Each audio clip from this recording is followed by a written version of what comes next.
Audio check. My body lies over the ocean. My body lies over the sea. My body lies over the ocean. So bring back my body to me. Right, everybody? Let's roll into this.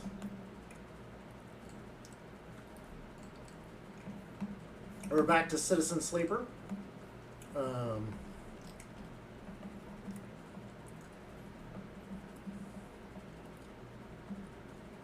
We are only missing 1 achievement and 4 hidden achievements.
Let's see.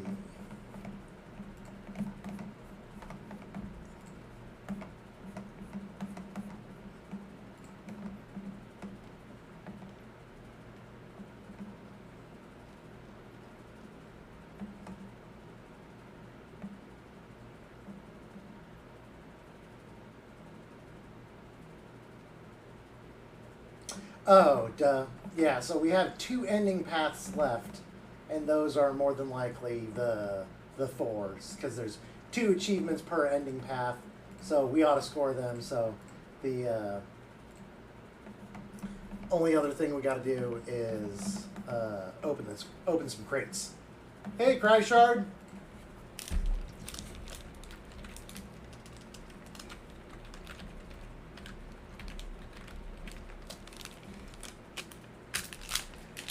Thank you for dropping by. I was just looking at the achievements, and there's 4 hidden achievements we're missing, and then 1 other achievement, and we should get those 4 hidden are the 4 around the 2 endings that I think we have left, because each ending has a 2 achievements. 75 cycles. So what we have left is the colony ship and the expansion wave ending.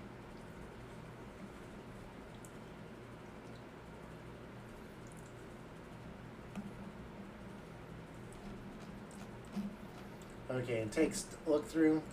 So Cels is up to kind of no good, but we should be all hacked and ready on that.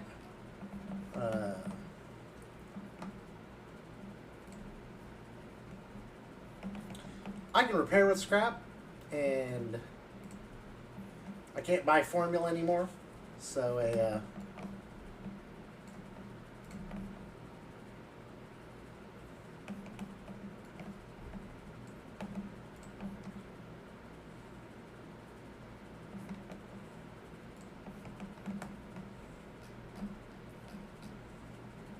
I'm good on food.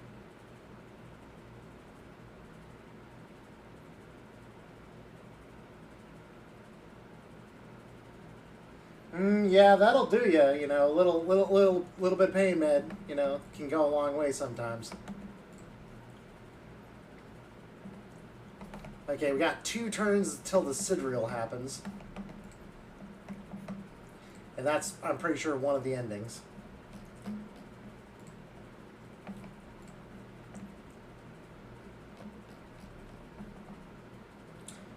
Mushrooms will be ready in 1 turn. We don't have club head caps to do that. The dorm. Nothing at the Haifa. We don't need to do the wastes. There's the base camp. So, okay, let's check this. Is that, okay, Peak's progress. Peak is researching something to do with the Flux event and seems totally absorbed. They'll let you know when they are ready, so that's just going to fill each turn. Pilgrim Seed, Step, Song, and Hearth. Stability of the flotilla means relieving the pressure on the refugees from all 3 moons of the Ember. We've already done one, which is this one, and what we have left is these 2. So these guys, all, there's just system repairs. It's a risky, but I have a +2. And then over here, we've got unload supplies. This is red, and frankly, I kind of want to get this out of the way. So we're gonna go for this one. And okay, so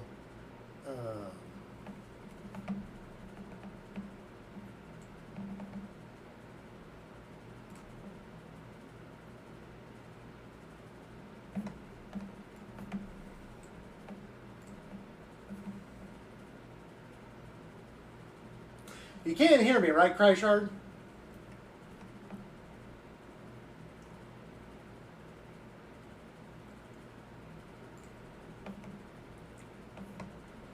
There's a loose crowd around the supplies you have unloaded, and a tense mood brewing among them. You sit nearby on the edge of the shuttle's docking tunnel, resting.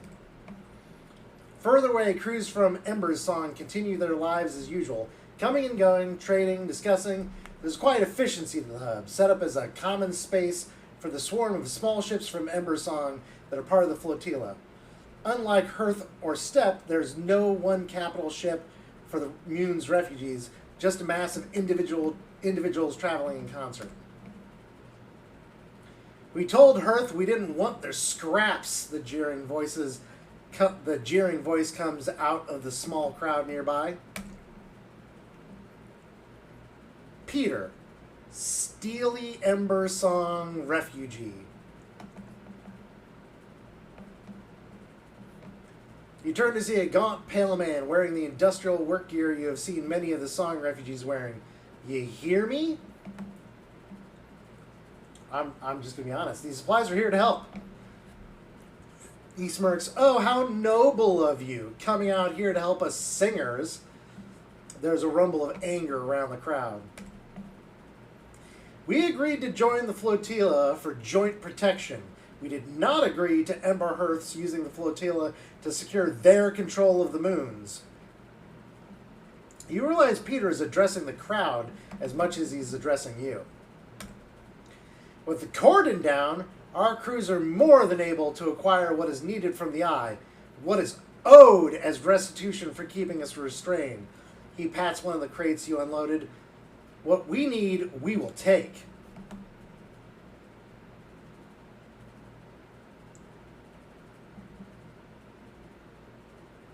Sol wants to cooperate. Sol is a farmer. Even the people of Song know that he was simply the sole survivor of Hearth's leadership. His authority means nothing.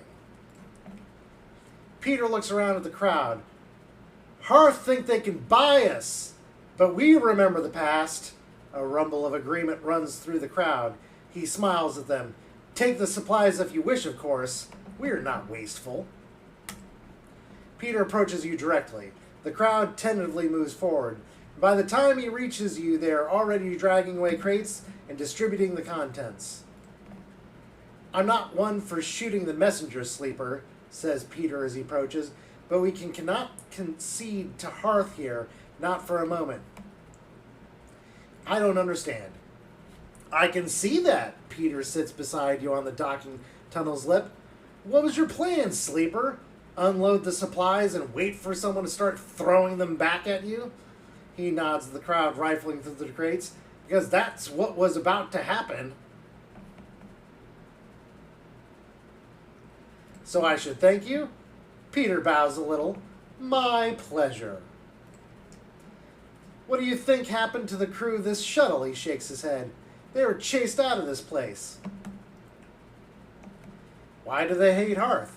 We, Peter says with emphasis, do not hate Hearth. Hearth. We simply do not trust them. Do you know anything about Ember's moon, Sleeper? Or were you planning to wander into the flotilla totally blind, an objective outsider offering help? He rolls his eyes. Educate me then. He smiles. It would be my pleasure. I'm going to assume you know the basics. The gas giant Ember has 7 moons.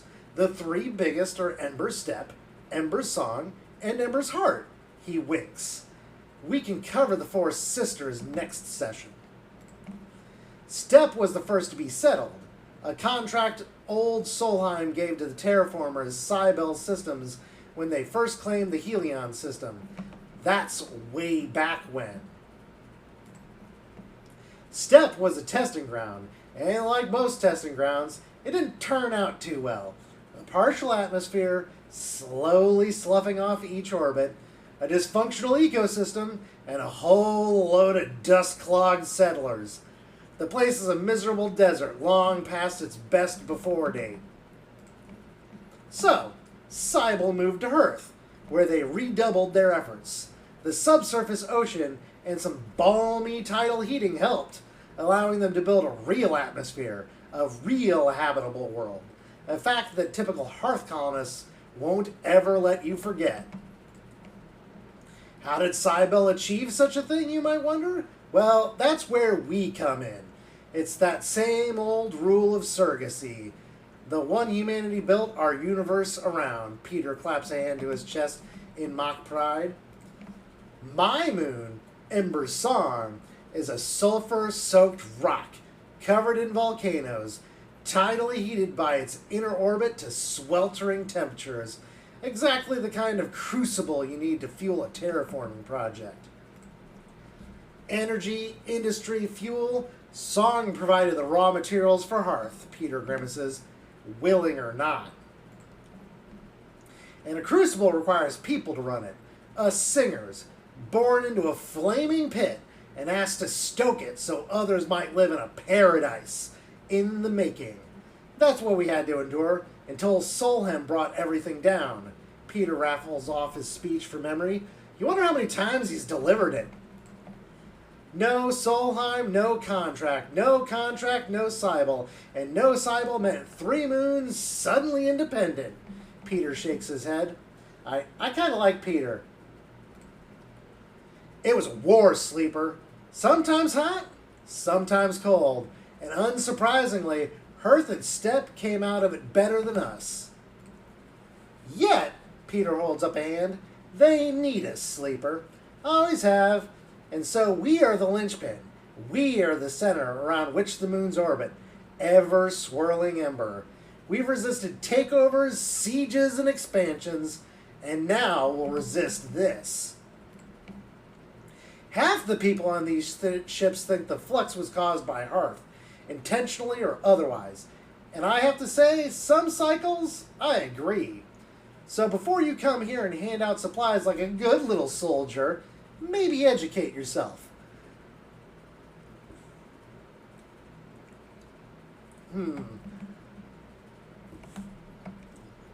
What does that matter now is dismissive, but you abandon Song seems kind of weird also. We're going to go with you abandon Song because it seems the lesserly dismissive. Peter bristles. I want you to imagine what it is like to try to live on an airless, volcanic rock when every system that sustains you starts shutting down. He spits and wipes a sleeve across his mouth. We abandoned nothing. Some stayed, others left, but we will reclaim Ember. As soon as the flux fades or ends, we've weathered worse. I understand. Do you now? Peter meets your eye. Well, perhaps you'll stop running errands for Hearth then. I won't keep you from the docking axis, Sleeper. No one here has the authority for that. But watch yourself here. Try to remember that the Eye is just another in the long list of people who've tried to control us. I understand. Peter nods. then let it guide your actions. Peter sighs, look, we are many, and we have many needs. Ships come into this docking axis for repairs, for requisitions, for friendship. You can provide these as well as any singer. If you want to help, help in your own name, Sleeper, not in that of Hearth. Peter shakes his head. Carry that name here, and you'll lose all trust. But as we are, act in your own name alone. Peter puts a hand on your shoulder and stands. I hope I didn't just waste my time here, Sleeper. With that, he walks away, back to the shrinking crowd that is distributing the last of the supplies amongst the crews present. You watch them pass the food and water between them. No signs of conflict between the crews, just a careful distribution of resources. Peter chats with a few crews, each of them casting looks in your direction, ones that reveal little about the singer's intentions. You stand. It seems the tension of the flotilla run much deeper than you expected. This won't be easy. Alright, now we've got supply spores. Interesting. One of the ships is trying to establish a mushroom farm to help feed the crews. They're looking for spores to get them started. Ship mine replacement. One of the Singer crews is looking for a ship mine replace. Oh, I can finish this like right now. So, Axis supplies. Peter said the Singers will only trust you if you act independently of Hearth. Fulfilling supply requests is a good start.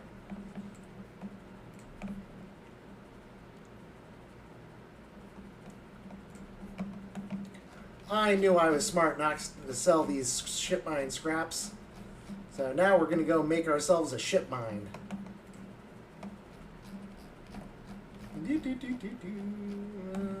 Yep, Port Fabricator.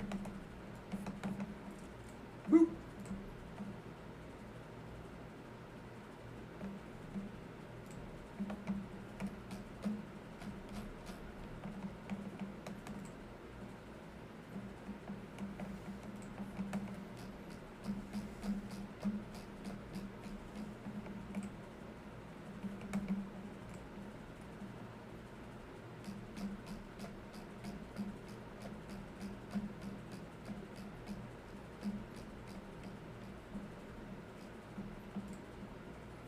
You know, for all that hubbub, this was kind of like easy, sort of. I mean, it technically took 0 actions, but it could have taken as many as 1, 2, and God knows how many to get the ship mine.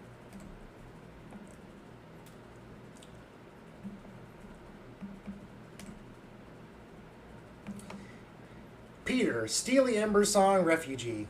As you cross the access looking for a shuttle to take you back to the ruined Cordon, you spot Peter standing at the edge of the central hub. Something about the way he's leaning against the rail, looking down across the axis towards the blinking lights of the flotilla beyond makes you pause. He is completely still, his head drooping low and his shoulders hunched high. Approach him. You lean on the railing a little away from Peter, leaving a gap between you. This close, you can see the blank stare in his eyes, the way his hands hang limply in front of him. He takes a minute to notice you. Sleeper, he inhales sharply. Still hanging around? Trying to be useful. Peter smiles a tight smile, but doesn't turn to face you. That a Sleeper thing? Needing to be useful? It's a me thing.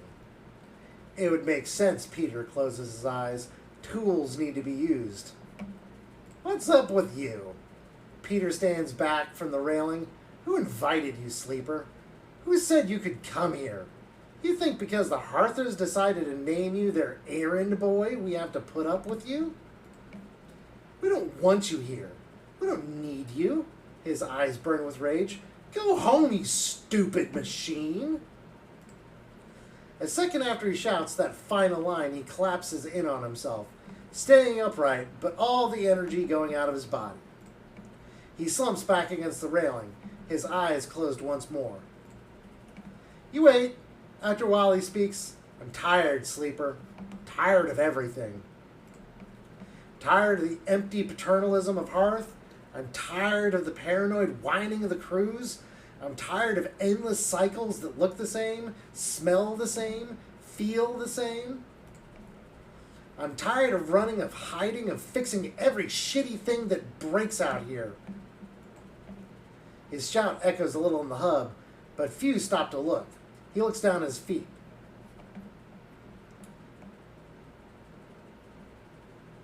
I get it. Peter nods. I'm sorry, sleeper, he sighs. Something is... I don't feel okay. Just tired, I think. Really tired. He stands. I'm going to go, he looks at you and sniffs. Get some sleep. Sleep well. Peter nods slowly, turning away. He raises a hand and drifts away towards the center of the hub. You turn back to the railing, not wanting to watch him go. Seeing him like this, you prefer not to stare. The traffic of the axis rumbles on as you watch, under an endlessly shining sun. The same air recycled through all these lungs, the same dust gathering speck by speck on the windows. You take a sharp breath, stand straight, and get moving, before the inertia of it all gets to you, too. Alright, and we got this, but I need spores, because I used all my spores. So,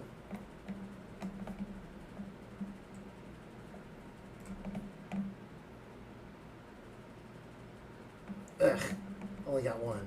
So, nice.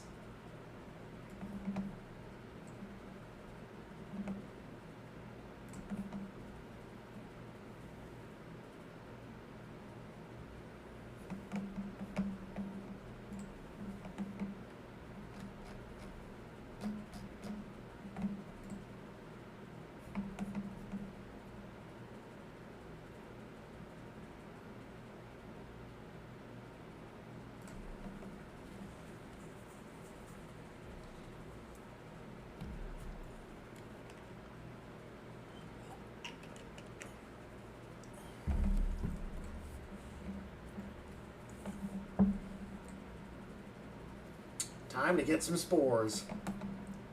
Or some mushrooms.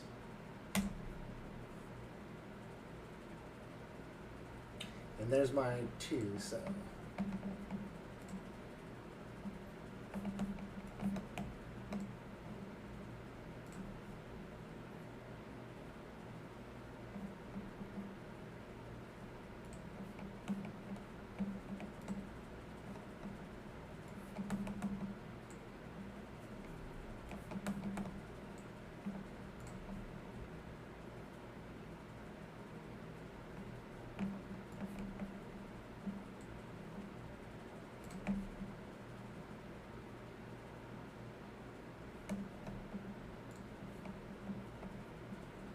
Okay, and now...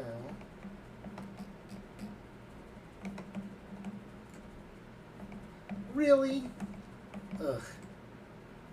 Okay, we don't want to screw this up and starve and damage ourselves, so we're gonna go get food.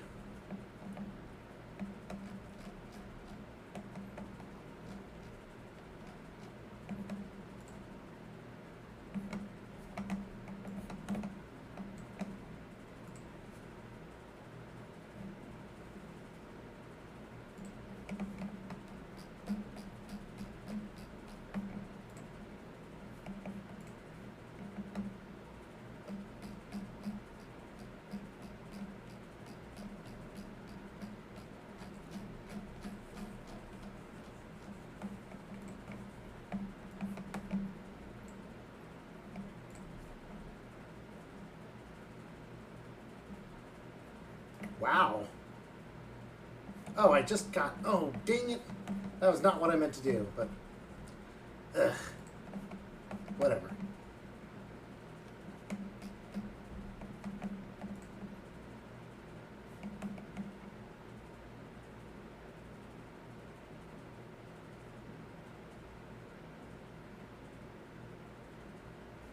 And we want to use stabilizer.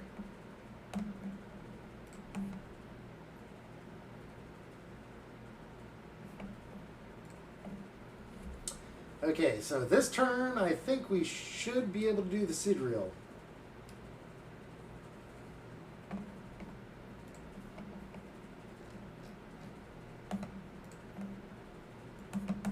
First, we're going to do our fun. No, not that one.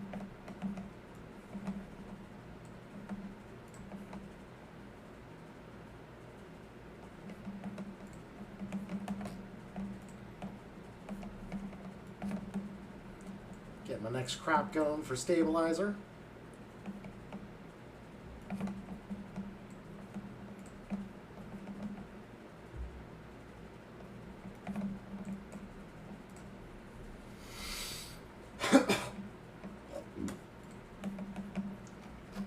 All right.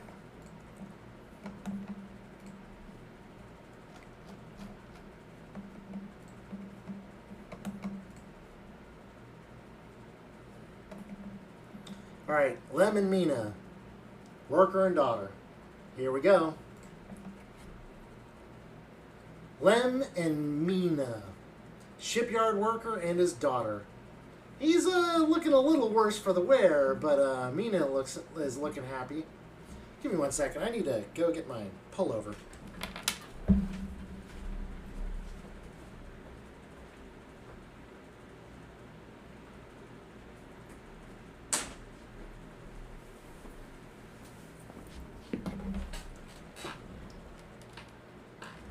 All right, back. I'm going to take a quick drink, too. There's a crowd, but you spot Lem and Mina immediately as you enter the dock. They're waiting at the cordon, where Celis security are checking the crew in to board the ship. Those that manage to get up to the hub are crowded near the entrance, but even they know their chance of getting on board has long gone. Lem! Lem spots you among the crowd. Sleeper, we're here! They're standing beside a bag which looks to carry all the possessions they have. It is small enough to be carried in one hand. Hi, Mina! Mina's vibrating with excitement. She seems strangely at home in microgravity, but then you remember that she has spent her whole life in space. Hi, robot! You hand over the Celis ID film to Lem, keeping your own. He turns it back and forth in the light. Where did your friend even get this picture, Sleeper? Looks like my old Conway ID. You look, and a shimmering younger Lem stares out of the film, harder and clean cut. I spoke to the guard here, he nods at the white and green-clad security officer. They'll be doing orientation and role assignment on board. Sounds like we're going to be working under the core crew. Kind of like an intern, he laughs. What do you think, Meanie? Am I too old to be an intern?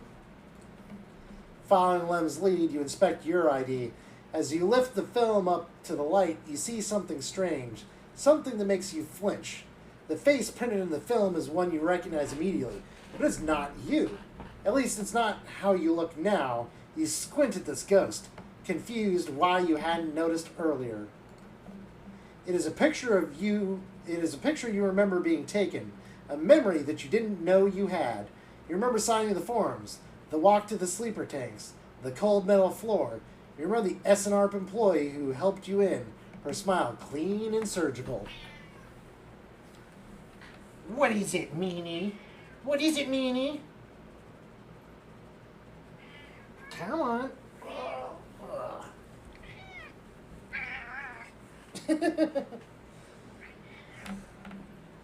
Give me a sec. Okay, there you are. Are you situated, buddy? All right. It is a picture, clean and surgical. You freeze in place, thinking of the you that still sleeps somewhere in an SNR facility, that won't wake until you are recovered and disposed of. And now you're leaving. Will they ever wake up?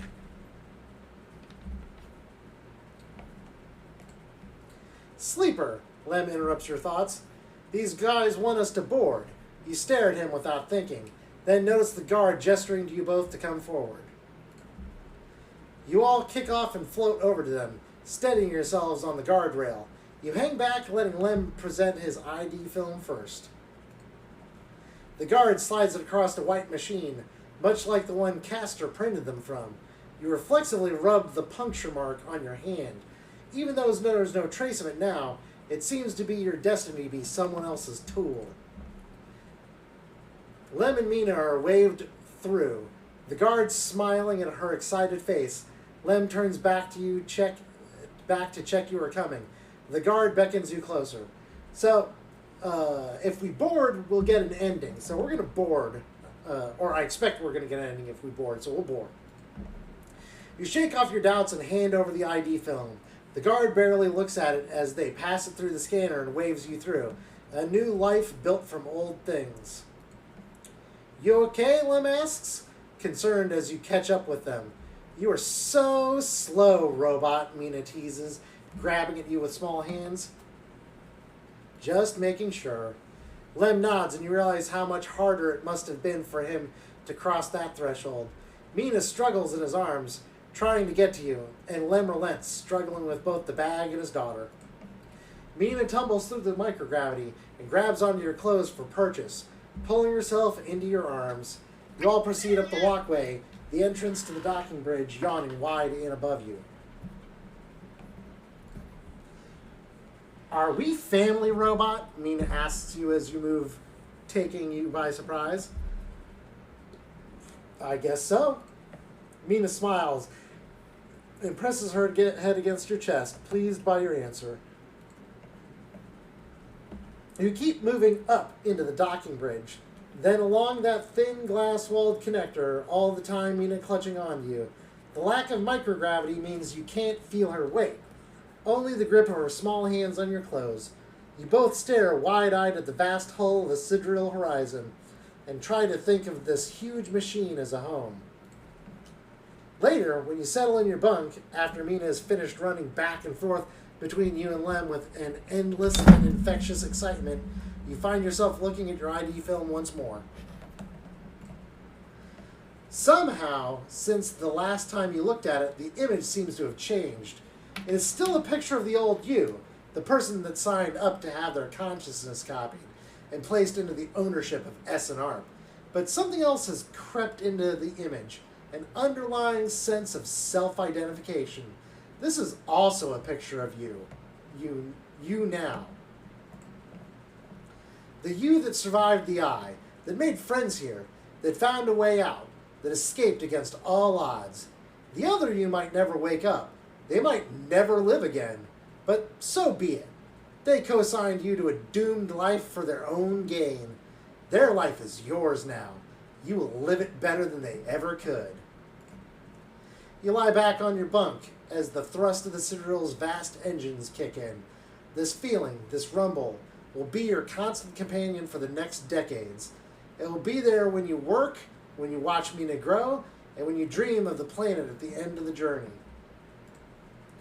It will stay with you when your body starts to fail, despite the best attempts of Lem and Mina as the years stack up and exceeds its safe operating period by a decade. It will be the thing you wake up to in those rare moments of consciousness, between which Mina will keep you in a frozen state in the hope of preserving you until your destination is reached. It will still be there when Mina wakes you, tears in her eyes to tell you of Lem's inevitable death, and it will not relent, despite your desire for a moment of silence. It will be the final thing you hear as Mina shuts down all but the most vital of your functions, and hopes, beyond hope, that you make it to your final destination, all the while doubting that you will. But for now, in this moment of departure, it's still a new sound, a new feeling, and because of this, it's filled with the promise of a future. And so you settle back on your bunk and close your eyes, and in moments you're sleeping a perfect, dreamless sleep, the most peaceful that you can ever remember. A long journey to a small unknown. Achievement unlocked.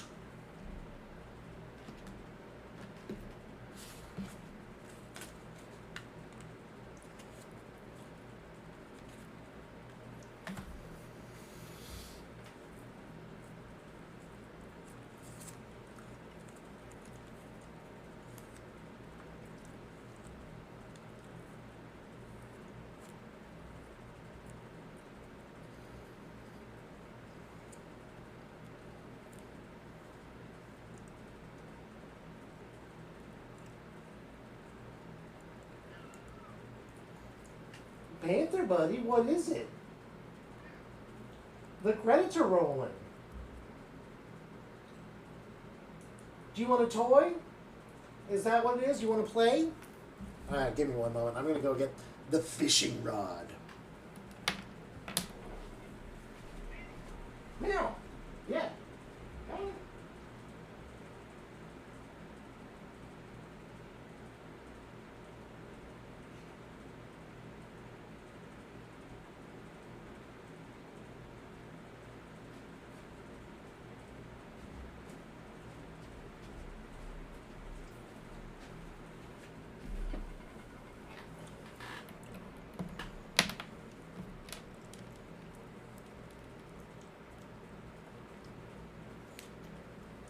Okay, so I'm going to put on some background music a little bit and try to talk a little bit while I try to play with my cat, because he hasn't wanted to play in like forever. Now, I'm not missing this opportunity. You guys...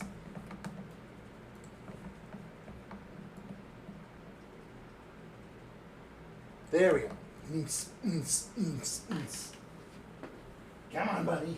Come get it. Come get it.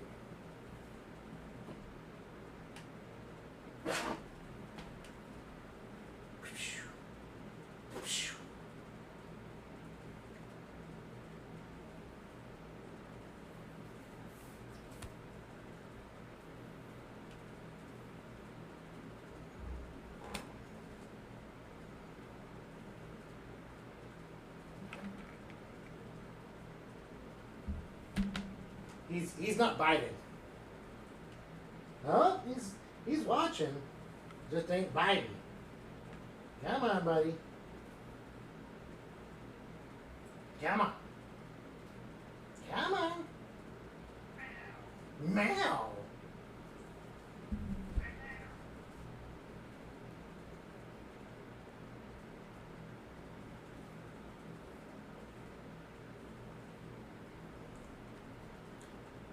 You go chill there.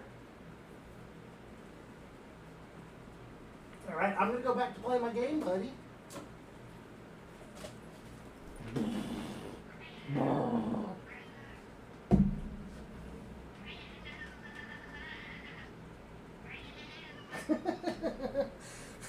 Are you grumpy? Oh, that was a soda can.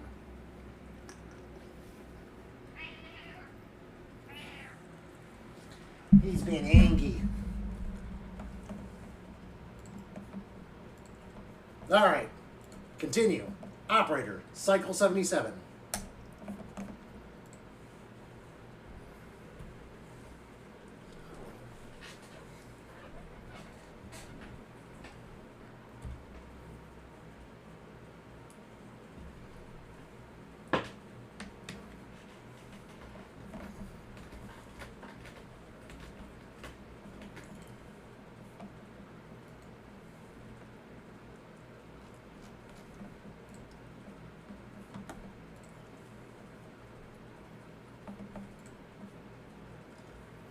Lem and Mina, shipyard worker and his daughter. There's a crowd, but you spot Lem and Mina immediately as you enter the dock. They're waiting at the cordon, where Celis security are checking the crew into the board of the ship. Those that manage to get up to the hub are crowded near the entrance, but even they know their chance of getting on board has long gone. We're going to wait this time. Something stops you calling out to Lem. Maybe it's fear or nerves, or just the need to take a little longer in this moment before the world changes once more. A decision was made, you reason, and there's no point in rethinking it again and again. All you can do is move forward in its shadow, until so many cycles pass that you forget it was ever there. Lem spots you among the crowd. Sleeper, we are here. They're standing beside a bag which looks to carry all the possessions they have. It's small enough to be carried in one hand. You ready? Lem smiles nervously. Well, I guess so, he hefts the bag. I hope they'll let us take this on board. Got our whole life in here. You hand over the Celis ID film to Lem, keeping your own. He turns it back and forth in the light. Where did your friend even get this picture, Sleeper? Looks like my old Conway ID. You look, and a shimmering younger Lem stares out of the film, harder and clean cut. I spoke to the guard here, he nods at the white and green clad security officer. They'll be doing orientation and role assignment on board. Sounds like we're going to be working under the core crew. Kind of like an intern, he laughs. What do you think, Meanie? Am I too old to be an intern? Following Lem's lead, you inspect your idea. As you lift the film up to the light, you see something strange. Something that makes you flinch. The face printed on the film is one you recognize immediately, but is not of you. At least not of you how you look now. You squint at this ghost, confused why you hadn't noticed earlier. There's a picture you remember being taken, a memory that you didn't know you had. You remember signing the forms, the walk to the sleeper tanks, the cold metal floor. You remember the SNARP employee who helped you in, her smile clean and surgical. You freeze in place, thinking of the you that sleeps somewhere in an SNARP facility that won't wake up until you are recovered and disposed of. Now you're leaving. Will they ever wake up? Sleeper, Lem interrupts your thoughts. These guys want us to board. You stare at him thinking, then notice the guard gesturing to you both to come forward. You kick off and float over to them, steadying yourselves on the guardrail.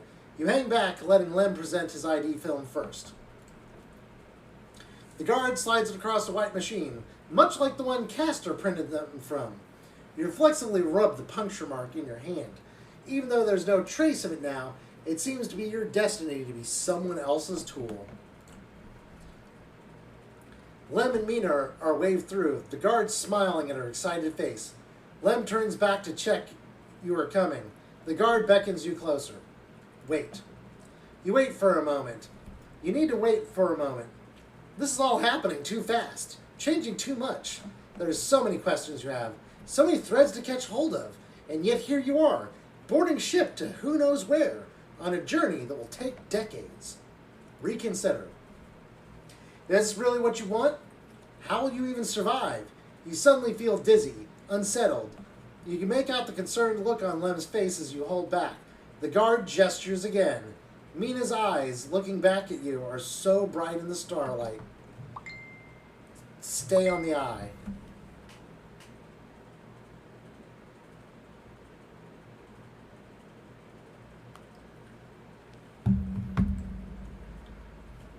You can't do it. You can't get on that ship. You turn away quickly, trying not to look at Lem, to look at Mina, to meet their eyes. You turn away and kick off hard from the guardrail. When you reach the far wall, you turn back. The scene continues in front of you, as if nothing has changed. The next set of people are boarding. The crowds are still gathered at the cordon. The Cinderella horizon still blinks its hull bright as against the stars. Hey, JJ. The Eye is the name of the station. I forget exactly why they called it the Eye.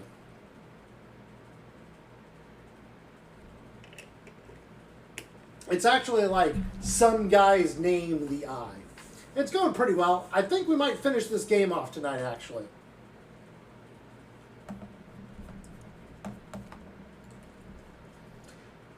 And there are Lem and Mina, gliding up towards the docking bridge. Bag in hand, Lem is facing away, focused on the steady climb, but Mina is in his arms and facing back towards you. You watch her face, confused, sullen, but twinkling with a growing excitement as Lem carries her forward. Now, it's a space station that's a, spoke with a central hub, so it's kind of like an eye if you looked at it, a certain way. As you watch Mina, you think about your future, about the future you might choose. You know one thing for certain, that future's on the Eye. You no longer have any enthusiasm for being carried forward by the dreams of others, for grand futures that unfold like angelic wings across the horizon. The future's being made now, on this spinning ring, among its people and its systems. You're sure of that. But as you watch Mina disappear into the entrance of the Sidereal Horizon, and much later, when you watch the ship pull away, you feel a sense of longing. A longing to be carried, not by the systems that spin the suns or the corporations that run the colonies, but by love, towards an uncertain future, just as Mina was. That, you think, is the future you wish to make here, on Erlin's Eye. Left behind achievement. Achievement unlocked. So we only have 3 achievements left. I'm betting that one is to go off with the flotilla or something, and the other is to stay on the eye. But now, it's time to do a little stealing.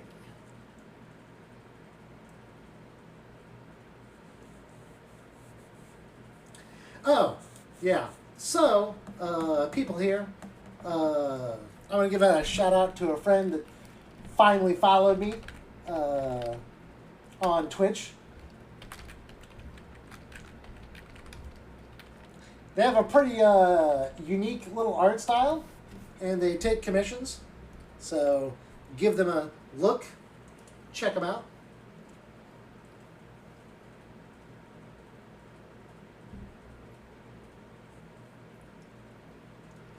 I'm going to steal everybody's hearts, JJ. I mean, that's what Joker do in Persona 5.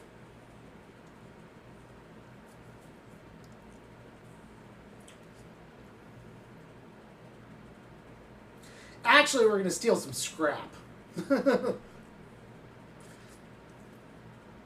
I haven't done it before because it builds a red wheel. And I really didn't want to suffer the consequences. But given that there's an achievement for it, I'm pretty sure it's not a game-altering, negative. But we're about to find out.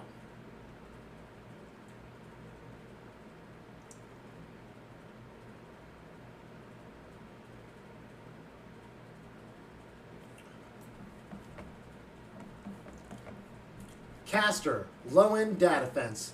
A strange choice. Caster stands beside you at the rail, watching the pinpricks of light from the Sidereal Horizon drive disappear. But perhaps not unexpected. You turn to look and Caster's beaming at you with an unsettling warmth. Aren't you angry? About what? He squeezes your shoulder. I only wish for you to exercise that strong drive of yours. If it happens to align with my own, then that is pleasing to me. But if it does not, I cannot punish you. What about the Celis? Caster looks out to the stars. I will do my best to follow its progress, he pauses. The Celis Foundation is of more concern. Sender Celis has taken a step back from the public eye. It seems some internal struggles are playing out within their pristine halls. Caster sighs. But I doubt core politics are of much concern to you. Caster moves down along the rail. The eye, though? That seems to be your primary concern, am I right? It is my home. He smiles broadly. Then we are fellow residents, he seems pleased. This place has been a good home for me. Though, like all places, it has its phases. Do not idle here too long, sleeper, unless you wish to be once again caught in the movement of the systems much bigger than yourself.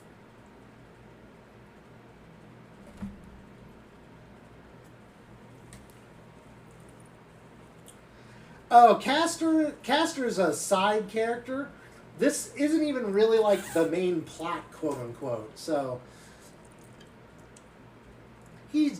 what's funny is actually he showed up and I did 2 things for him, and then he was silent for almost the entire rest of the game. I kind of was annoyed, and then he showed back up to resolve this issue. Caster turns and starts to clunk away in his mag boots. I will be keeping an eye on you, if you don't mind, sleeper. He waves as he walks. My curiosity remains piqued. Once he leaves, you stay a little longer at the rail, watching the stars. Imagining the look of Mina's face when she sees Celis 1 for the first time. Imagining the excitement when she first touches its soil, the joy when she first stands outside in the rain, laughing. Those images, though they will not happen for decades, are what will carry you through this cycle, and perhaps the next one too.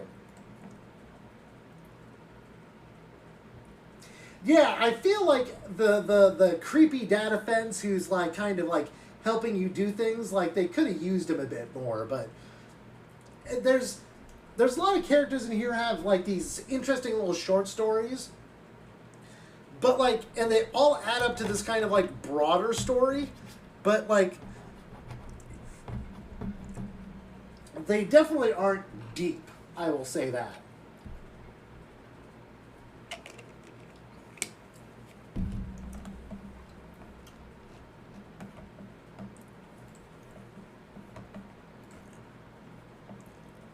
All right, time for some theft. Midline Freight Hub, Spoke Transit Center. Steal a shipment. With so many shipments, what's one diverted package?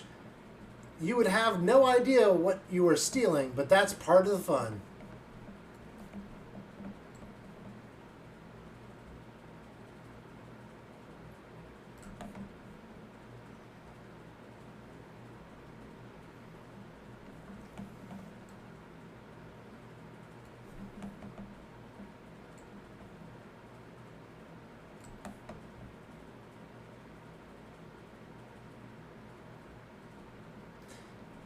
You spot an opening and divert a package. Midline will know it's gone, but no idea to who or where. Now to find out what's inside.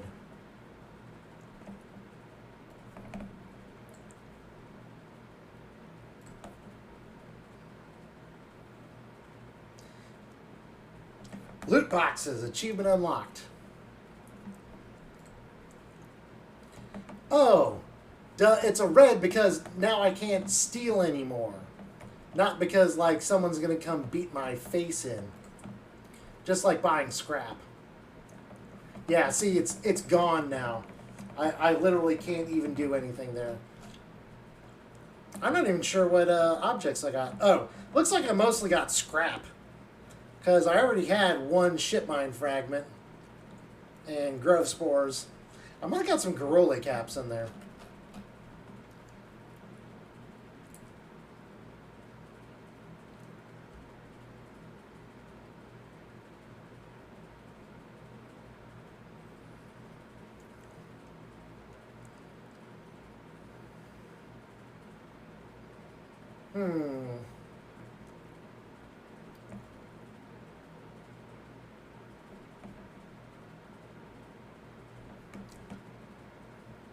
I don't think I'm going to need another ship mine, so we're going to skip that. And we got energy.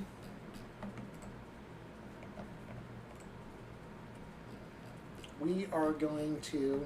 Okay, and the mushrooms are growing. And we need some spores, so we'll go ahead and get some spores. Alright. And now we should be done with the cycle.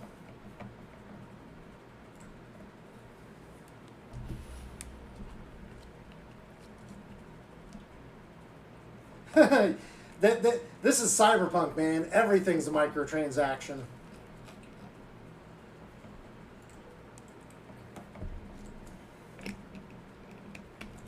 Go and get some food.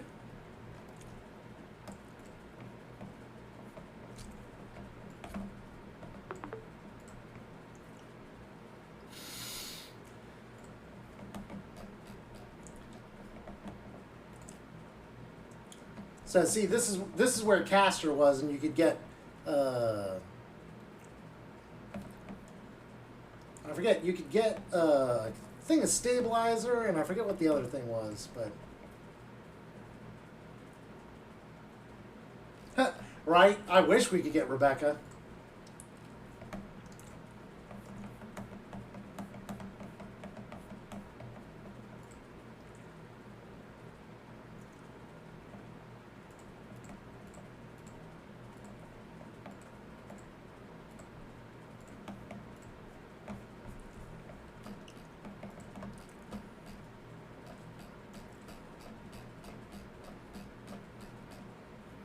Alright, we got 2 turns till that finishes. So, systems repair. The crew won't let you into the dust house, but there are plenty of supporting systems that could do with some love and care. +2 risky. I need to do it probably 1, 2, 3 times. Let's see if we can finish this out. Oh yeah, the smug emote is great.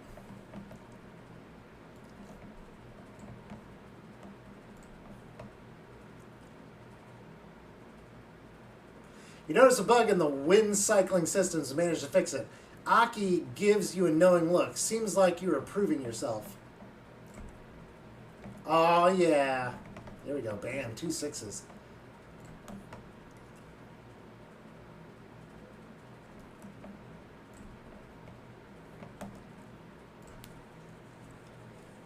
Aki, Guarded Embers Step Refugee.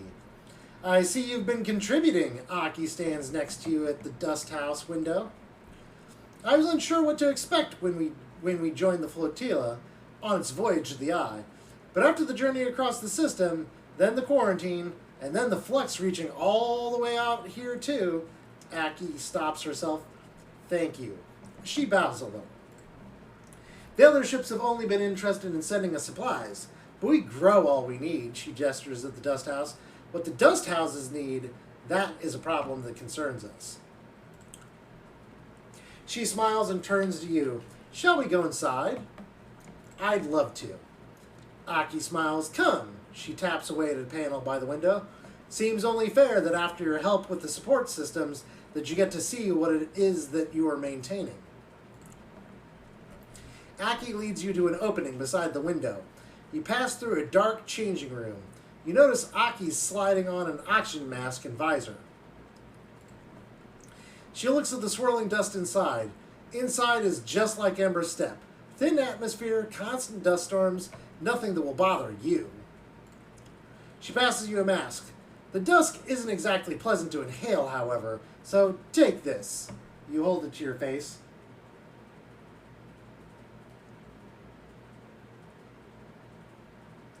Yeah. And as somebody who's waited a long time for additional, seasons of things, be glad you're young, JJ. She leads you through a short decontamination tunnel with its fizzing panels of purifying light, and then through into the dust house. Immediately, the wind and the heat hits you.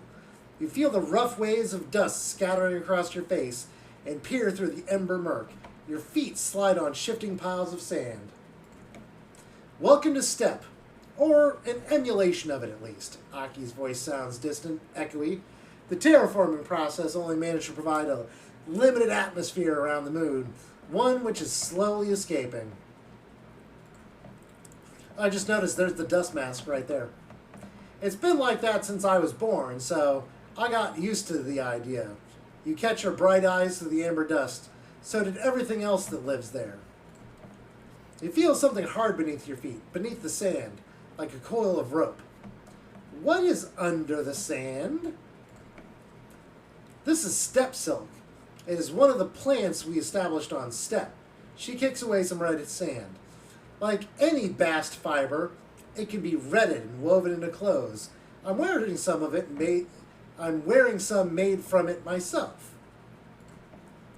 It is one of the many species adapted to Step since the Solheim collapse, which is why it must be preserved.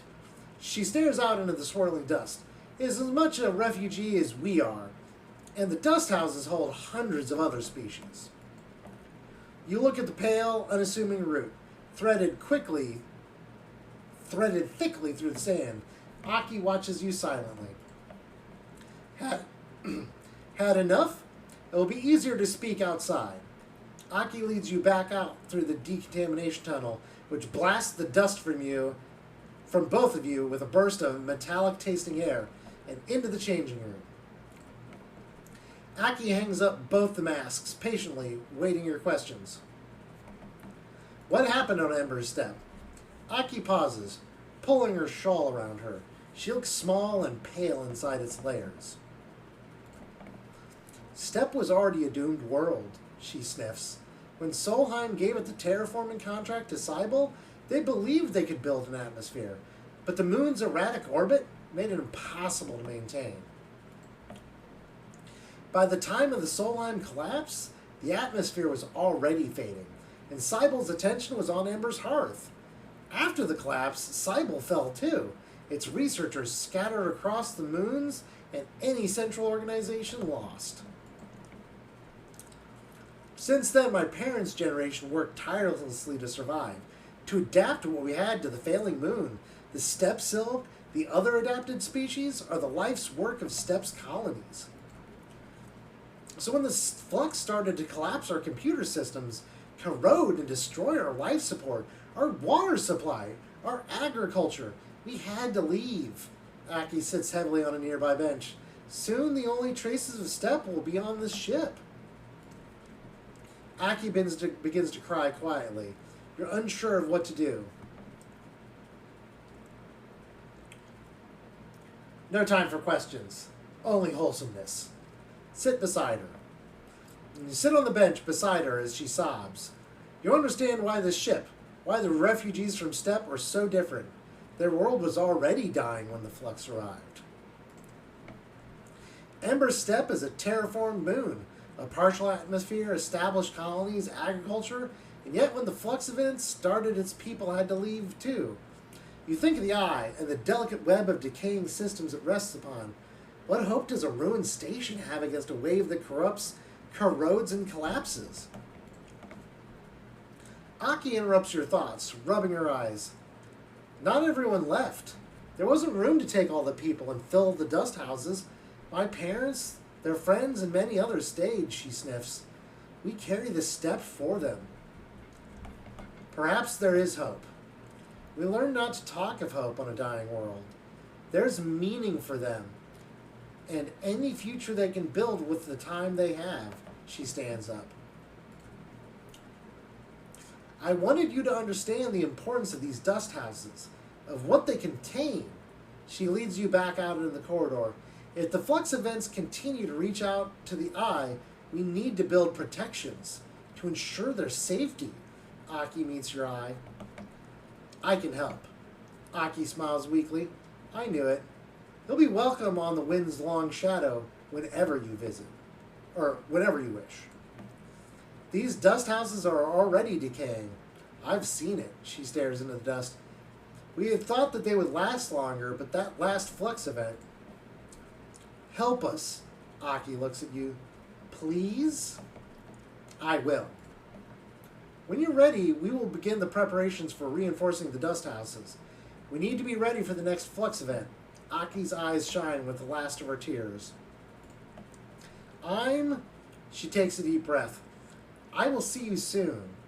Aki drifts away down the corridor, leaving you alone once more at the viewing window, watching the ragged, delicate traces of the moon known as Ember Steppe.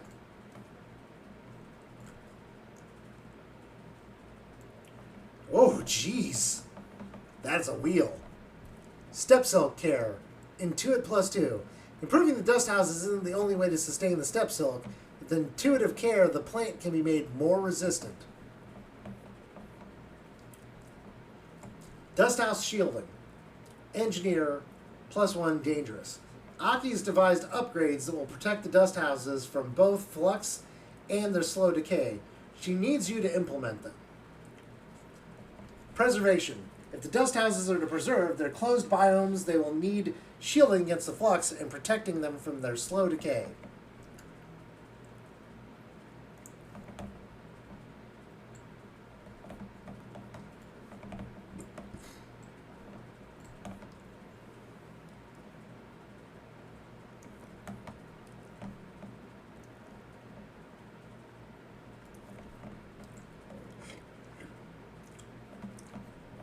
I'll only lose energy if this turns up bad, so we're going to go ahead. Got lucky. Alright, we got 2 more turns till the Briar hits.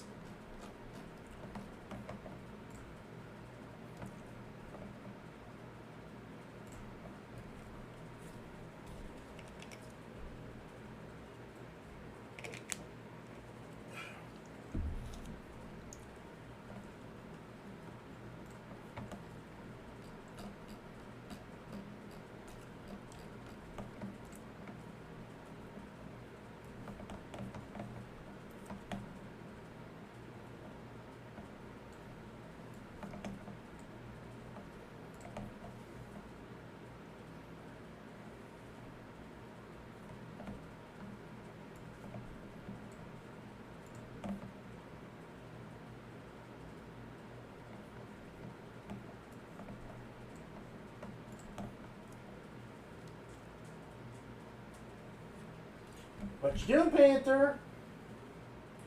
Meow.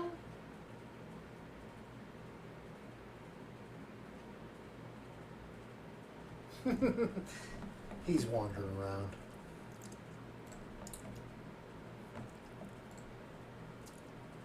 Aki, guarded Ember Step refugee. You and Aki stand side by side at the viewing window in silence. The dust swirls and you glimpse the twisted root system of the step silk through the ochre haze. After all these cycles, you feel a strange connection to a world on which you have never set foot. Aki shifts from foot to foot. She seems restless, eager to speak, but unsure of what to say. The dust houses look good. Aki smiles at you warmly. They do. She pauses and turns back to the window. What is the value of all this? She asks suddenly. Preserving a world we have left behind. Conservation. Aki's silent for a moment. These creatures should be protected, yes. But for us, their conservation is conditional. We keep them alive because we need to use them. I can't pretend we are conservators when we harvest as much as we're able. Aki paces away, lost in thought. I'm grateful to you for helping protect the dust houses, for ensuring their slide into decay is delayed, even averted. But now I find myself at an impasse. The stability of the dust houses changes things. It makes me aware of how blinkered we've been. Aki stops to look at you, her posture somehow different. If the ecosystem of Step, if its people, cannot grow to meet the future, why preserve it? She frowns. Are we just slaves to the preservation of what came before? You can change. Aki comes close, holds your hands in hers. We must change. We must change to live. She smiles. I've seen that in you. The Step, these people, this ship, should serve more than heritage, than history. They should serve the future. She takes a breath. There are those in the flotilla that need clothes, that need food. They can benefit from the gifts of the Step's ecosystem. I want you to invite them. Can you do that for me?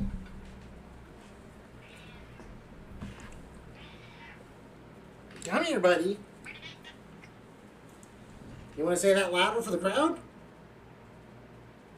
No? Okay. Here's your position. I want you to invite them. Can you do that for me? Of course. I know that Soul sent you, she smiles. You can tell him Aki, captain of the Wind's Long Shadow, invites all the people of the flotilla to come. Captain? She smiles. You never asked. Aki steps away. You want to know about the Flux, no? About its purposes, its origins? She smiles. You wish to protect your home as we could not. I'm afraid I don't have much to tell you. It is an exotic wave of sorts, an energy that passes through matter. It shifts the very charged particles which run through our electrical systems. It is possible to shield against it, as you would radiation, as we've done with the dust houses, but only while it is weak. The flux event here was much like the first ones we felt on Ember Step. Localized, destructive, but bearable. But in time, its strength grew. I don't know if it will be the same here, but, she pauses, it is coming from the center of the system, from the close orbit of Helion star H1. That is all we could uncover. She is silent for a moment, unsure what to add. I'm sorry I cannot offer more, but you are always welcome on the ship. She smiles. I hope I will see you when the others come. She squeezes both your hands. I hope ship, these dust houses, can be more than a museum. I hope they can be a home. With this, she turns and leaves, and you feel that word, home, resonating within you like a struck bell.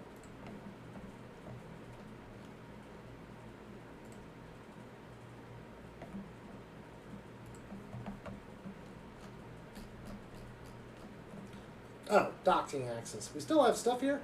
Access assistance. Okay, the Access houses an overflowing job board of engineering tasks requested by the crews. You can help out here. Crew socializing. The Access is as much a social hub as it is a supply hub. Keeping good relations with the crews will help them trust your work. Access assistance. The more work you do for the singers, the more you get to know the crews, the more they will trust you. So we've got two riskies. We can lose money or we can lose energy. And that money and energy is about equivalent. So, and we're both +1. Engineering tasks can gain us scrap. Crew socializing can earn us energy.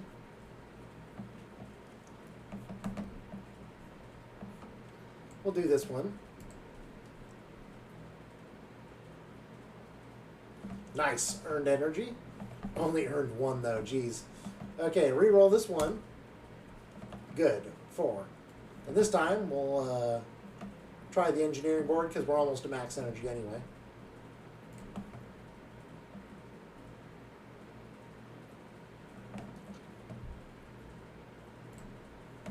Man, that's going to be a long slog.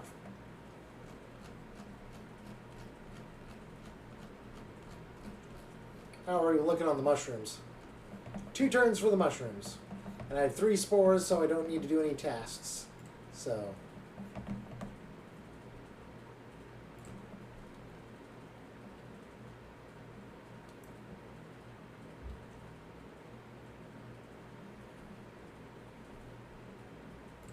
oh, God, that's some bad rolls. Oh, yeah, okay. Peak, cautious spacer. Peak, cautious XPR spacer. Have you ever heard of can channel sleeper? Peak asks as soon as you enter the bay, as if you were in the middle of a conversation. There are heavy circles under their eyes, and you aren't sure if they've moved since you last visited. The console they're working at seems to have grown too, shadowing their slight frame in a wealth of screens and wires. Can, you mean for transit? Yes, exactly. Peak turns to face you. Kiyomani's active negation, the name of the effect used to transport trillions of tons of materials from the surrogate systems to the core. You might have heard of it in your physics classes. At XPR, they hammered the principles into us as kids. Can. Peak recites the definitions as if in a class form. A process of collapsing spatial causality along the Euclidean distance between 2 points by negating mass simultaneously at both ends of a geodesic curve. Essentially, can channels allow for the near instantaneous transport of raw materials between systems. They require huge volumes of energy, of course, and decades of construction, but once a can channel is established, it opens up a system for infinite exploitation. In other words, it's kind of like a wormhole, apparently. The backbone of surrogacy is what XPR called them. Peak shakes their head. They might not be able to send anything more complex than a rock through them. Complex machines and people are, shall we say, reconfigured by the process. But raw molecularly pure materials, Peak flicks a hand, whoosh. Where is this going? Peak pauses. What I was trying to find out was whether the helium system, this system, ever had a can channel. Can channels are vastly expensive to build, to run. Not every surrogate system has one. Many use fraction drives to drive ships to transport their materials to the nearest hub. But Solheim, Peak smiles, Solheim spared no expense when they established this system. There's a can channel? Yup, Peak eyes light up. They shut it down before the collapse. They couldn't run the send-receiver station anymore, but it was there. It still is, as far as I can tell, closely orbiting our star. In fact, Peak grins, they've been building this. We've been building to this. I'm sure it's still there, because one of the issues with can channels are the massive waves of exotic energy they can produce when cycling up. The flux. Exactly, Peak faces suddenly drops. Someone is starting up the channel. Why? Peak sucks in a breath. That I don't know. They start counting off information on their fingers. They'd need a lot of resources to do it, and they'd need to have people from the core systems. But there's no real large-scale extraction in the helium system anymore, so why would you go to the trouble? Just to trigger the flux? Peak rubs their red eyes. The flux, the wave, the Kahn effect produces, is a side effect, a problematic one, but it isn't a destructive force. If it was, the core systems would have never been able to use it. So then why are colonies collapsing because of it? Why is it chewing through systems? The kind of industrial system set up to function within the range of once active con channel. Peak is getting frustrated. The moons of Ember have been terraforming since before the collapse. They would have had to deal with the flux, yet everything we have heard from the refugees says it brought down every system they had. Peak falls quiet, thinking it all through. Your mind drifts too, thinking of the can channels, those vast accusal highways that prop up the core systems and their endless appetite for resources. This system has been quiet for decades. Solheim collapsed, for most corporations gave up their claims, and apart from the Celis ships that came to begin work on the Sidereal horizon, no one from the core has come here in all that time.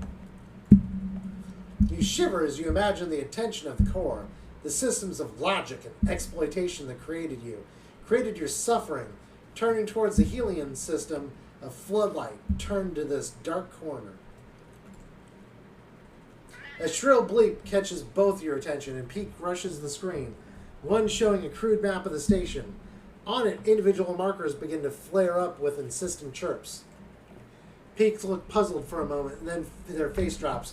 No, no, no, no, no, no! They lean in close. This doesn't make any sense. What's happening? The flux nodes are appearing elsewhere on the station, Peak pulls at their hair. I set the system up to alert me to other flux nodes near the epicenter of the flux event. But these are everywhere. The hub, the low end? How can this happen? The only reason we saw flux nodes here is because it was the most run-down part of the station. They were barely shielded, but others appearing so far after the event? Peak turns to you. You're going to need to get me the data from these nodes, and quickly. I'll keep looking at what I have here, but I need to know why they're popping up everywhere. When can I? Quickly, Sleeper. I mean it. We can talk more about the can channels and the system history when you're back, but this needs your attention right now. Peak turns quickly back to the monitor, their eyes following scrolling screens of code spewing from the newly flux nodes. You leave quickly but struggle to shake the image of the spotlight from your mind. You feel watched as you cross back into the pilgrim seat on your way to the shuttle bay. You hurry onward, eager to outrun the fear. Oh, this reminds me. Do I have upgrade points? No upgrade points. And yeah, I only have 2 drives.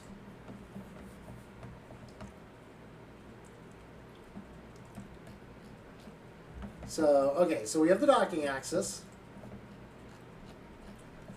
And we have the climbing briar.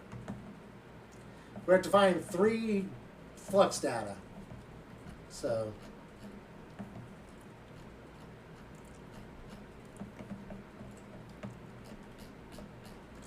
let's go searching. Is there one in the Greenway? So nothing in the Greenway.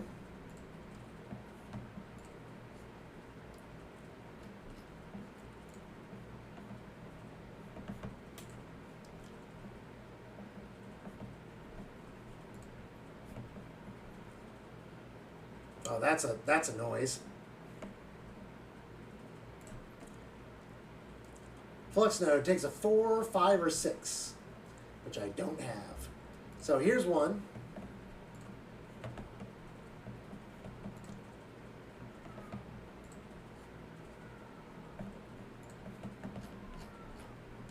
There's the low end one. And here's another one. 4, 5, or 6.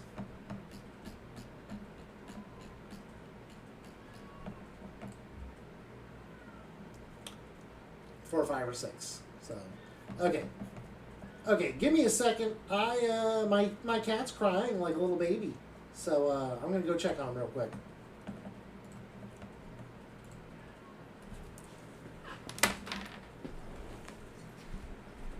Panther Bud, what is it?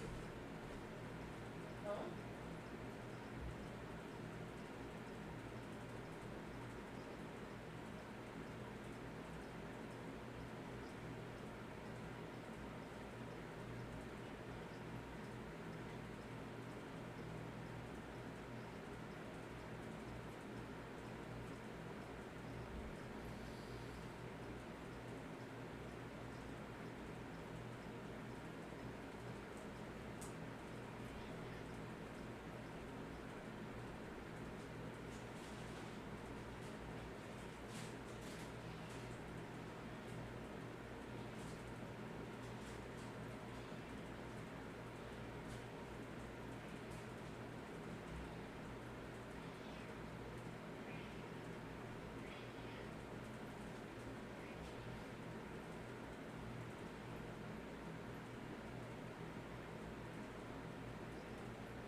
Okay, he got some food. I think he's good.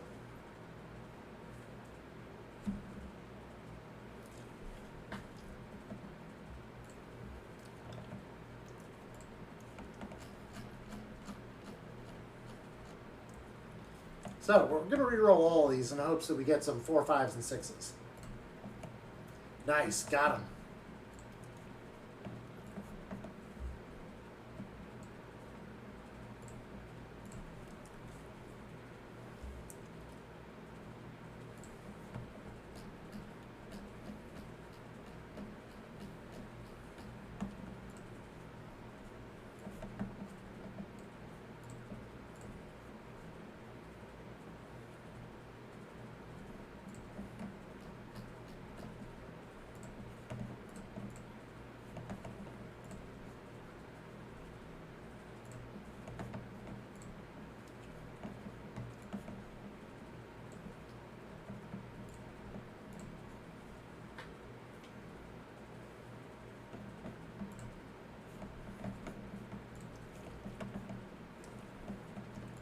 All right, we've got our 3 flex data, so we can go turn it in.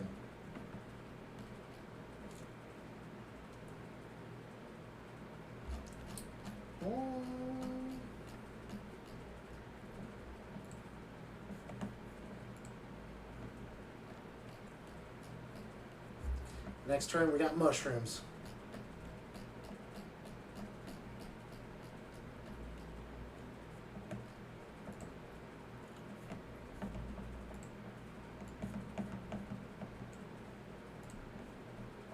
Peak has tracked the flex nodes.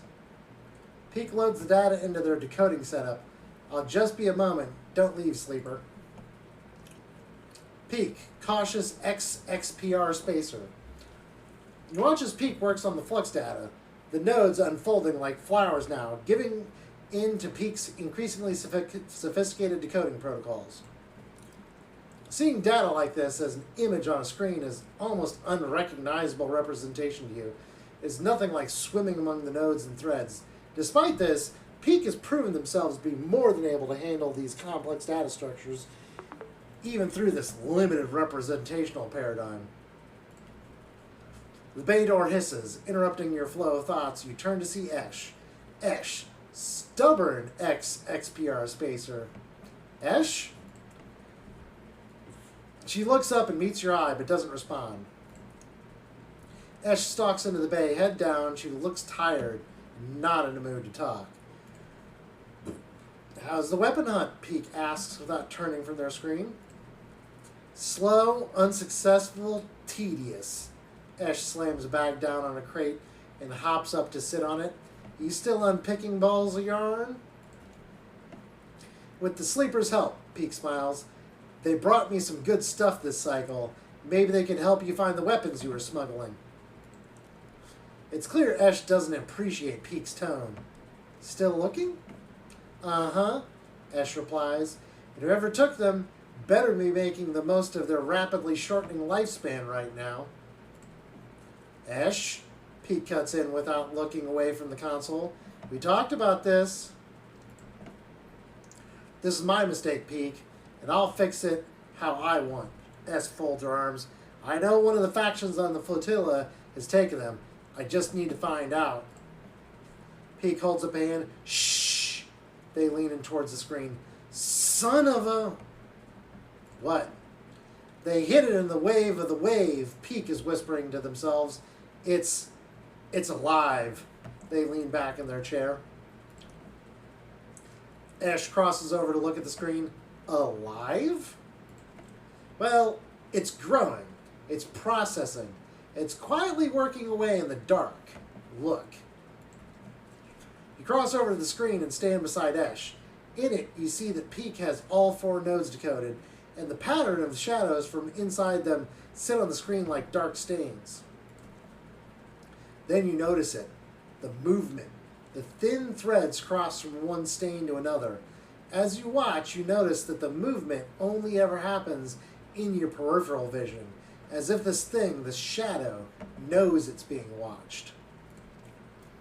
This is how the other flux nodes appeared. Peak rubs their eyes. They weren't fluxed by the wave, they were corrupted after the fact. This thing, this shadow that entered into the wave of the wave, it corrupted them, but it made the corruption look like the result of the flux. It's a sleight of hand. Peak runs a hand through their hair. The flux wave is so massive, so complex, that it opens up the systems to be attacked. As it reconfigures exposed systems, this shadow is broadcast in and planted inside. The wave from the can channel, it's a brute force way of hitting every system in Helion. Once the systems are vulnerable, Peak looks pale, her eyes reflect on the screen. The flux isn't what it is attacking the systems. It is the siege weapon, a Trojan horse. Then this thing takes over. Peak sits back in their chair. And it's already on the eye. Wait. Esh rubs her forehead. You're telling me there's a can channel in this system? Shit. Peak isn't listening. This is bad. We have to take this to someone. Peak looks at you desperately. Helen or Soul? Helen is from the station. I think Helen is the better idea. Soul probably is okay with the station, but it's not his main concern. Is that wise? Esh cuts in. Havages haven't exactly made good decisions lately. They're the station administrators, Esh. Peak is desperate. They need to know. The argument rages between them, and as you watch them shouting, you feel sick. After a while, they stop, running out of things to say. An unsettling silence descends on the bay. I need more time, Peak says quietly. I need to look at solutions. Try to build a case. Collate the evidence. We mess this up. They look down at their hands. Esh goes to speak and then thinks better of it. Not a word, Sleeper. Peak meets your eye. Don't tell anyone until they are ready. They sigh. With the tension among the refugees, Soul won't be ready to hear this, and Helen and Haviges are still mired in some kind of crisis. We tell Haviges they are likely to react badly, and if we tell Soul, I doubt he'll take it well either. If you can calm the situation of the flotilla, then we can choose. You are too twisted up in this, Peak, Esh says quietly. This is not our place. We don't owe. Stop, Esh. Peak slumps in their chair. Stop. You leave them like that, exhausted and troubled, and head back into the Pilgrim Sea. When you close your eyes, you think of those shadows, that movement at the edge of your vision, something dark growing in the station like a parasite. You feel sick, your vision blurs. What comes next? You stop in a corridor and take a breath, putting a hand on a rumbling metal wall. For now, the eye keeps spinning. For now. Oh, I got an upgrade point. Not that I can spend it on anything. I need 2 to do anything. Did we get any more drives? Nope, still just flotilla support.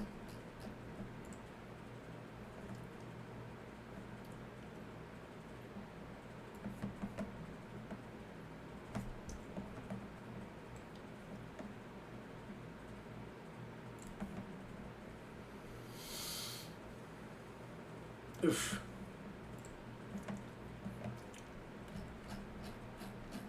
So get some food. And we'll have some mushroom to do next turn.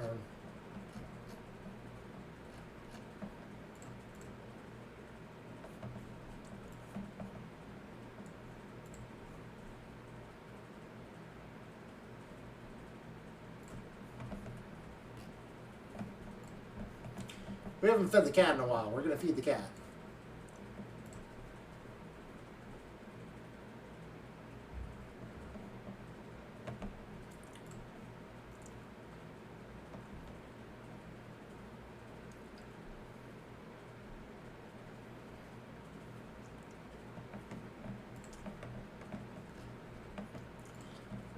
Get some more food.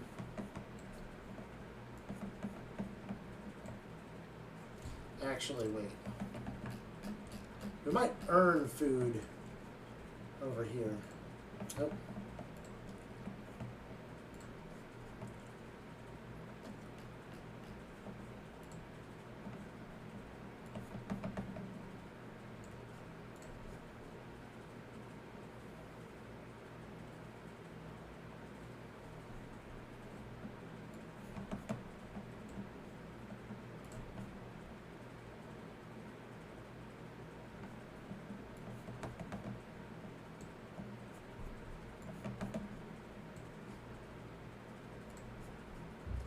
Come on.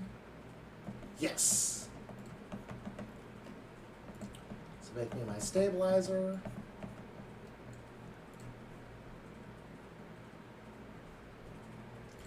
Good. We're just barely ahead of the power curve here. And then we need spores.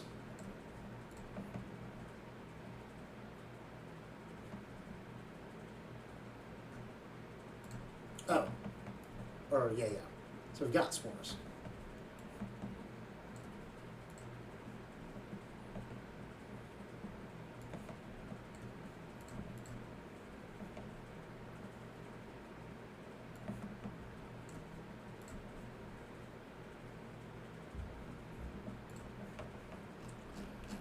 How many turns left till the scrap bus comes back?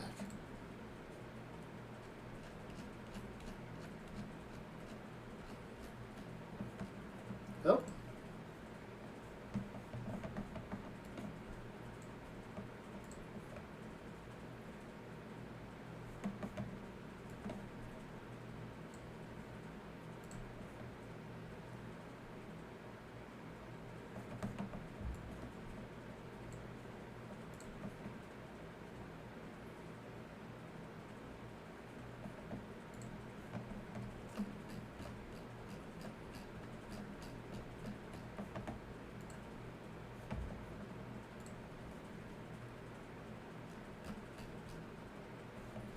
Okay, mushrooms going.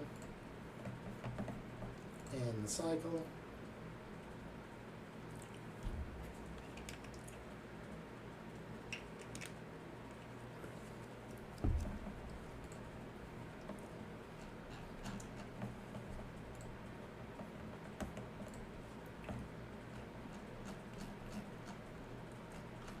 Give me some food.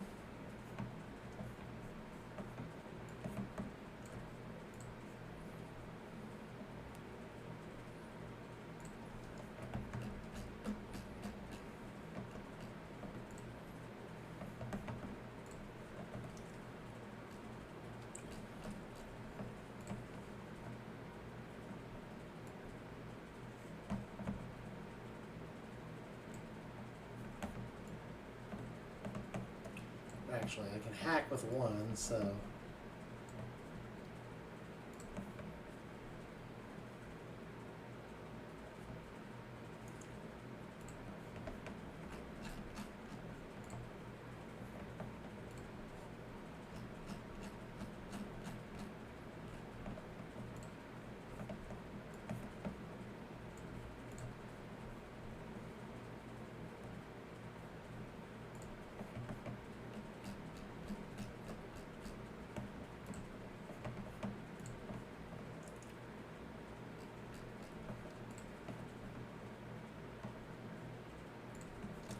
That one can't get worse, so we're going to go use these 2 5s.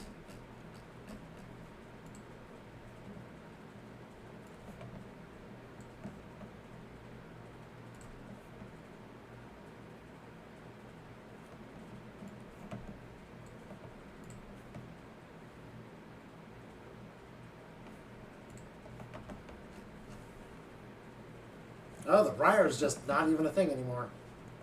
I suspect I have to finish out the Pilgrim Seed thing, and then the Flux stuff will pop up. Reroll that. Reroll the 1 to a 1, of course. Try this one more time. There we go. Good. Set.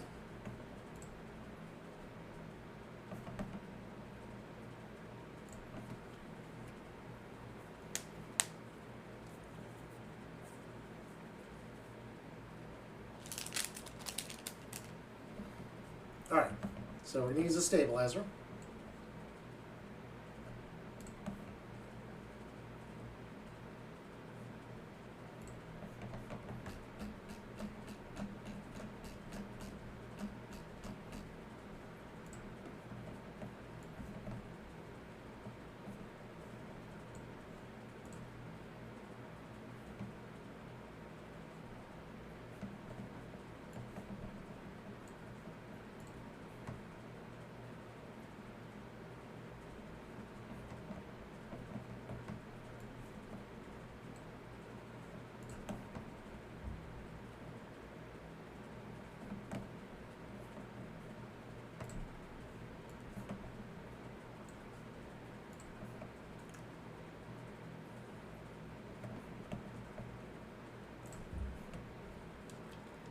Peter, Steely Ember's song refugee. Sleeper!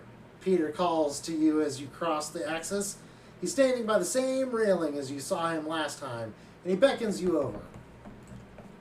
I've been hearing things. He gives you a sidelong look. Good things? Peter smiles. Mostly. He rubs his hands together nervously. Wait for him to speak. You know, on song I was a teacher. He glances at you, anticipating a response. Really? Peter sighs. Don't sound so surprised. Mechanical engineering. It's an essential subject on a moon where a single mechanical failure could mean the death of hundreds. He looks at the ground. The heat, the atmosphere, the radiation, all of it is hostile to us. My students knew this. Their work, their training was respected. And as long as they were careful and respected sawing themselves, they could have their choice of colony placements. They were always in demand. That meant I was respected, surrounded by friends and colleagues, always able to call in favors and repay them, like for like, he frowns.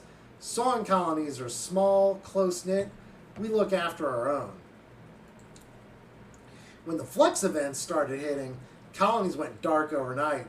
We all knew what those kinds of failures meant. Like always, we lost more people than any of the other moons.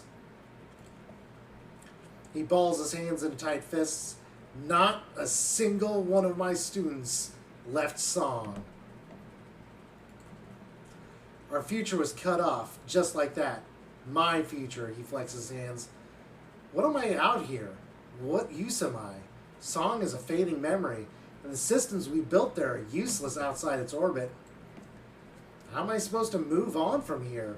He looks at you, eyes steely gray and glinting. Find someone to teach. Peter pauses, thinking. You don't give up, do you, Sleeper? You just keep going, Peter shakes his head. You remind me of a student of mine, one who entered the program from one of the smaller colonies. They didn't have the advantages of some of the others, but they were stubborn as hell. By the end of the program, they were the most skilled of their peers. They didn't get the best assignment, maybe because they didn't spend much time making the kind of connections that would help you get there. But that didn't matter, because I knew they would make the best of anything they set themselves up to do. Peter's smiling now, buoyed up a little by a memory. Singers are stubborn, Sleeper. We aren't going to change easily. We won't forgive easily, or take help easily. We'll hold strong, and you can count on us for that. Peter stands for the railing.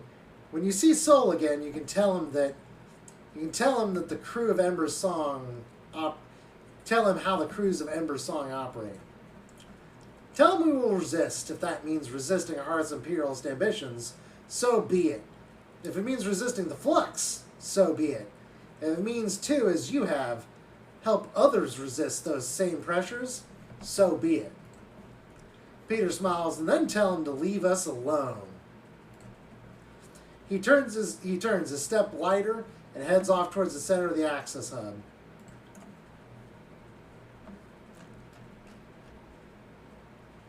Soul, pragmatic captain. Soul, pragmatic refugee leader. When you arrive at the Bridge of the Pilgrims, Seed, Soul is waiting for you.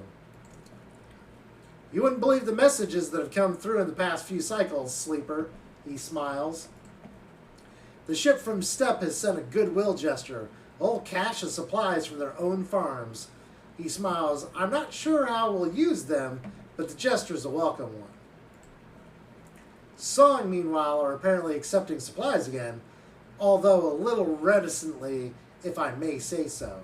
Sol smiles. I don't expect them to change anytime soon, it should be said. And what I'm wondering, Sleeper, is what part you had in all this? Sol eyes, waiting for the answer. I helped where I could. I've come to expect that of you, Sleeper, he smiles. You look at Sol, his eyes bright and eager, and wonder what he sees in you. Are you a tool to be used or an ally? It can be hard to tell.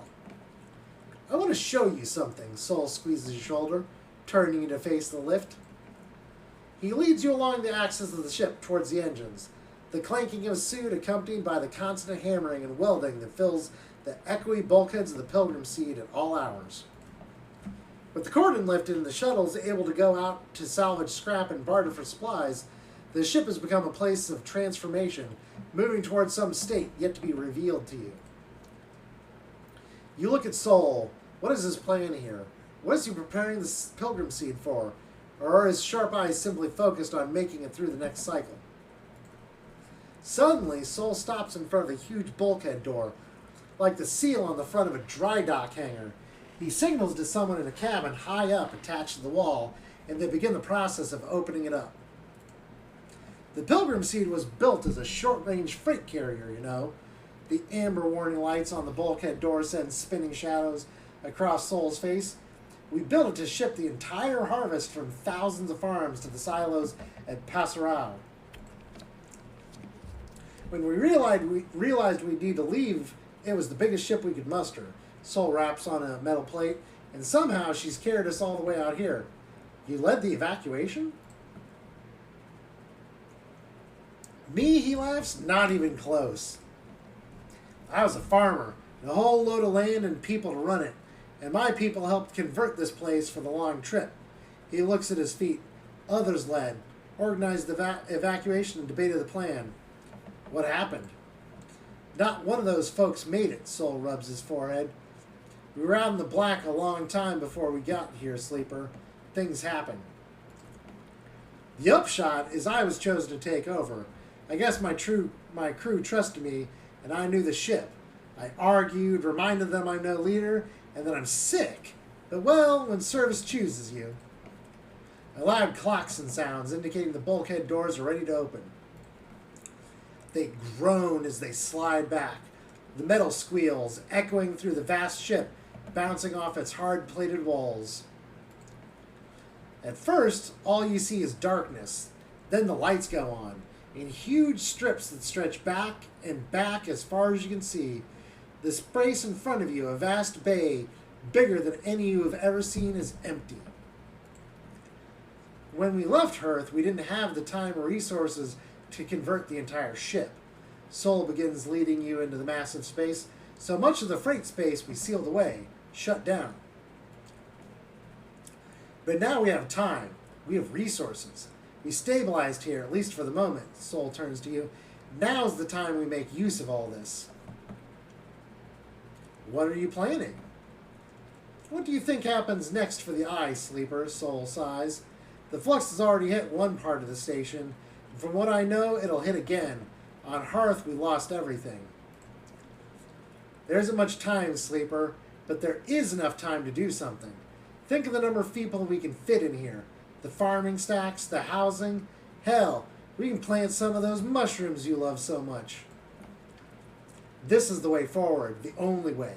We need to fill this ship with able bodies and head for the Starward Belt. I thought the Eye was your destination. It was, until the flux hit here. Now it's just another stop. I'm glad of the chance to resupply and salvage, but we need to go further out. I want you to help me. You know the Eye. You have connections, and you can work hard. I've seen it, Sol meets your eye. I know you are like me, Sleeper. You didn't choose service, but it chose you. Can this work? It has to, Sleeper. There's nothing else. I know it's a lot to think about, Sleeper. Trust me. Sol begins to lead you back out of the bay. But think of what we can do here. The flotilla can't last forever. We need more than just farmers to make this work. We need to build a new world for ourselves. I've heard that out there in the belt, there are people who have been setting up since the collapse, making something of their own. That's our future, tucked away in those rocks, far from all this, Soul sighs. I didn't bring my people here to let them die somewhere new. Soul crosses back over to the threshold of the bay and signals for the operator to close it up. The doors groan and Soul waits for it to stop. Think about it, Sleeper. Soul claps an arm on your back. But don't wait too long. This is happening soon. And he leaves you there in the silence of this vast bay, your head spinning with the thought of leaving the eye. Oh, there's our upgrade point.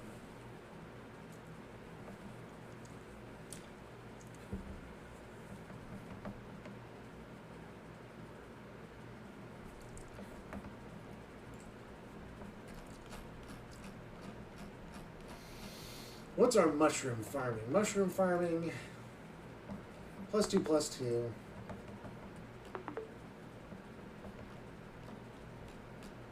How about scrap farming? Endure.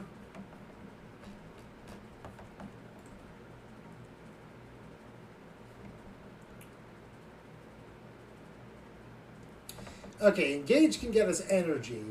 We've got plenty of that. But repair... Oh, we can't. Never mind. We need 3 points. Okay. And we can end the cycle.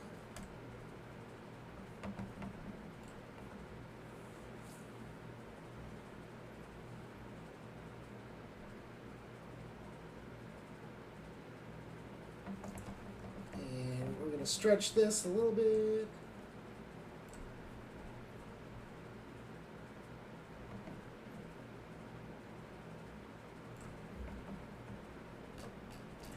Okay, what all have we got?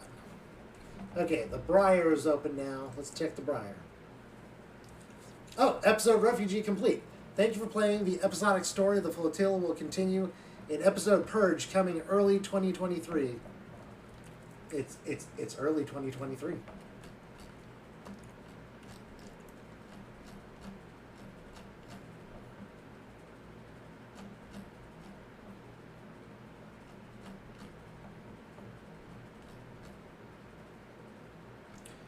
Is there nothing left?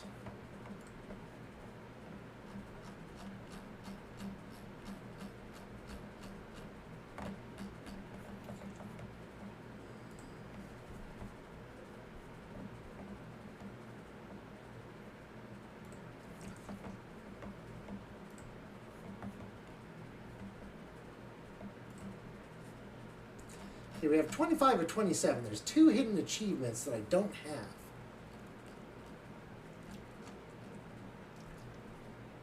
One, two, three, four, five, 6. So I've got 6 ending ones.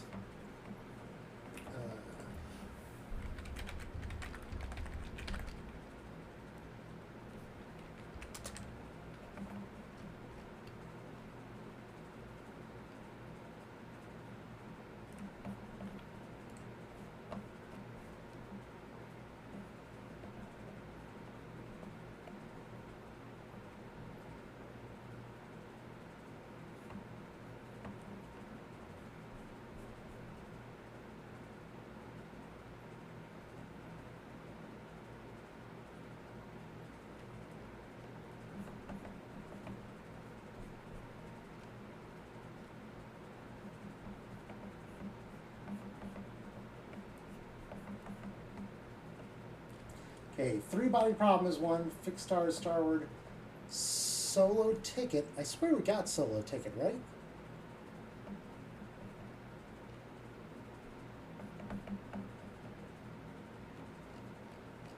Maybe not.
Looks like there was one where a screw Lem. And I frankly am not, frankly, kind of interested in that one.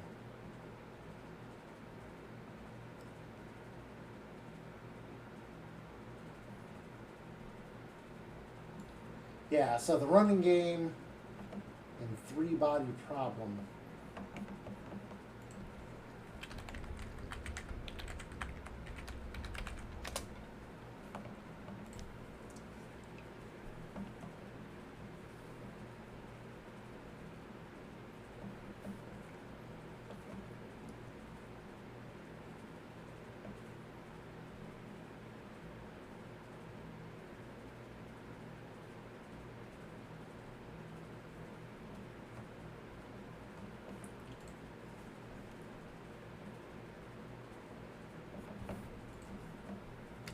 Yeah.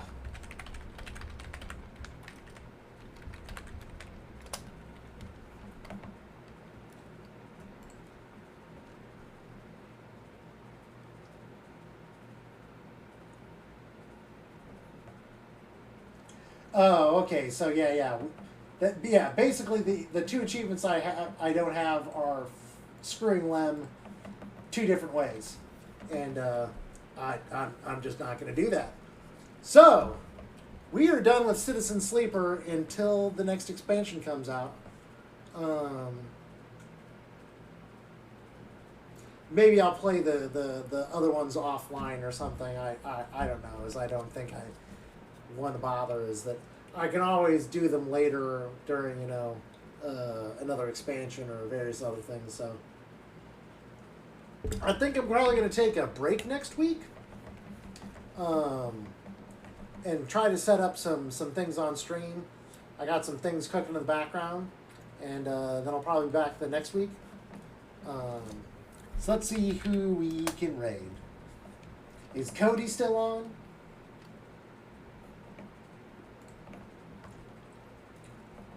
I kind of doubt it. Oh, yeah, Cody is still on. So we're going to raid Cody because I've never raided Cody, and Cody's a champ.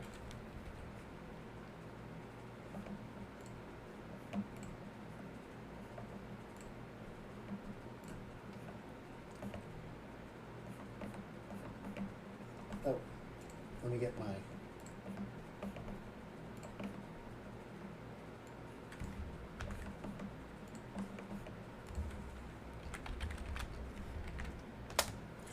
Thanks, everybody, for hanging around, even just lurking. And I'll see you next stream.